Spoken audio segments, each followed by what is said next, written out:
Imam al-Nawawi, he lived under the famous Al-Zahir Baybaras.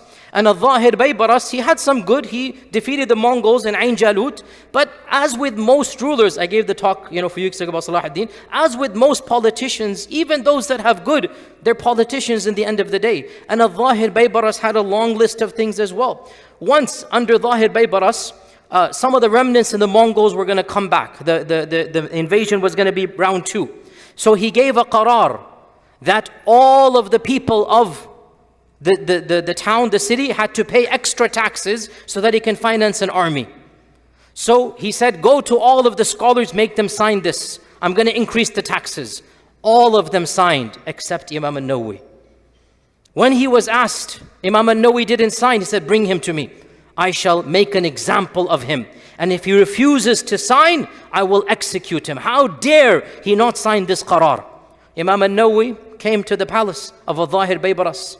And Al-Zahir Baybaras said, how dare you do not sign this? Don't you see this is jihad against the Mongols? And Imam al-Nawawi said, oh Sultan, he was Mamluk. The Sultan was Mamluk, meaning he was born a slave. He rebelled, he became the Sultan al-Khalif. A long story.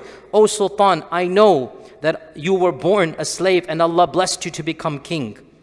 And you now have 1,000 slaves of your own. Every slave has gold necklace and armor and chain. And you have so many hundreds or thousands of slave girls, milk yamin, and every one of them wearing silk, embroidery and whatnot. First, get rid of all your own possessions.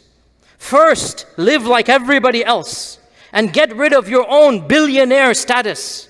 Then when you have nothing left and you must raise funds, I will come and sign the fatwa, go tax the people. Subhanallah, who's going to say this in our times? Who's going to say this in our times?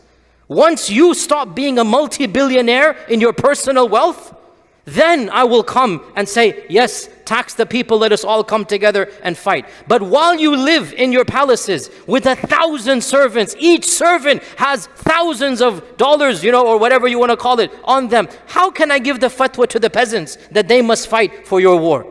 I refuse to do so. And Al-Zahir Baybaras literally was thinking of killing him.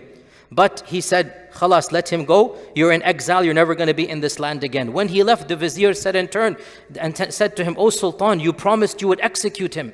You said you're going to kill him. Why did you just exile him?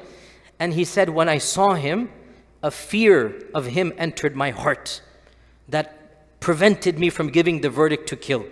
That fear, it comes from up there. When Imam al-Nawawi feared no one except Allah, the king feared him. Simple as that.